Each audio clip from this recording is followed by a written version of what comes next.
Hello, welcome back to my channel. My name is Anu and I make videos from the province of Alberta in Canada. Today I'll be showing you how I made this Gbegiri soup, aka beans soup. So come to my kitchen. You and me, we meant to be in the great outdoors, forever free.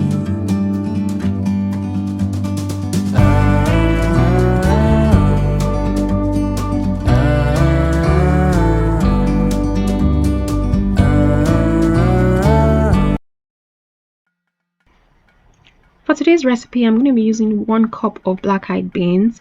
If you have brown beans, it is probably better because the skin comes off easily. And so I will be soaking this in some water just for the skin to get soft for a while. So I'm just putting in some water and then I'll leave it for a few minutes so that the skin can be soft.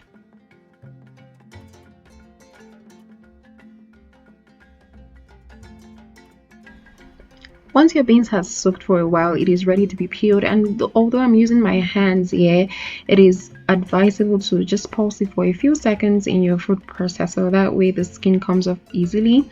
And then once the beans is peeled and clean, I am just going to put it in my pressure pot to make the cooking faster. If you want to cook it in your regular pot, that's okay, but to make it faster for me, 15 to 20 minutes in my pressure pot, I'll be adding 1 medium-sized onion and I'll leave it to cook so that it gets soft fast. And while I do that, I'm going to be sharing with you guys from the book of Zechariah chapter 4 verse 7. Zechariah chapter 4 verse 7, and it says, "Who art thou, O great mountain, before Zerubbabel? Thou shalt become a plain, and he shall bring forth the headstone thereof with shoutings, crying, Grace, grace unto it." I'm just encouraging you today that whatever it is that seems insurmountable ahead of you, God has your back. It will become a plain. You will overcome that situation. Okay, as long as you're in God, you will overcome. And so after 15 to 20 minutes of cooking, my beans is very soft to the touch, and you can see those brown things in there are just the onions that I cut in earlier. And then the next thing I'm going to do now is just to put it in my blender to make it into a paste. So I would advise to let your beans cool off or for a while. I mean, I left mine to cool off for a while, but it was still giving off some heat or some steam, but I will cool it down with some cold water before I blend. So I'm just putting it into my blender. I'm adding 1 cup of cold water and then I will blend it into a paste.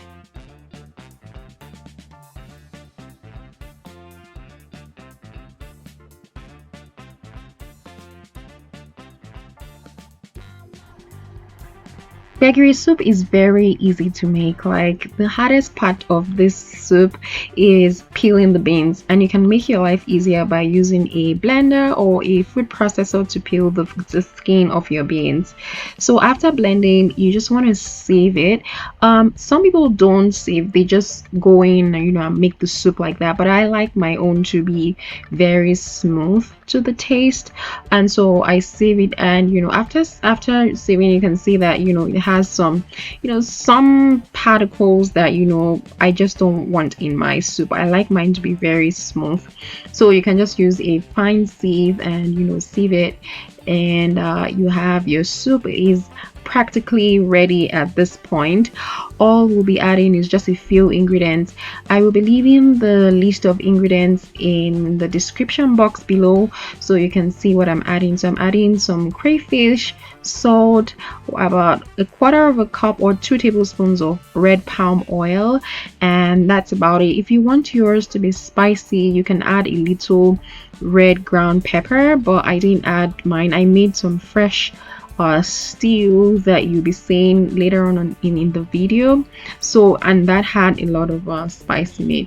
So the soup is ready. Gbegiri soup, aka beans soup, is ready. You just need to stir it, and then You can leave it to boil for another 5 to 7 minutes and it is ready. Remember, we already cooked it in the pressure pot, so it is good practically. After 5 to 7 minutes, your soup is ready and you can serve it with your Amala, which is how we have it in the Yoruba culture in Nigeria. But you know, this soup is actually versatile. It's like your lentil soup, or you know, like your cream of broccoli soup, whatever soup. You can have it with rice, you can have it with swallow if you're from Africa, or you can have it with, you can just have it by itself, you know, on a cold night. And it's very nutritious. It's made from beans. And yeah, this is me serving myself my bowl of hot Amala, Ewedu and Gbegiri soup with some fresh fish. And that fish was trying to be funny, but yeah, I shifted it out of the way so that I could enjoy my my Amala. Thank you guys for watching. If you enjoyed this video, please give it a thumbs up and I will see you in the next one. Bye.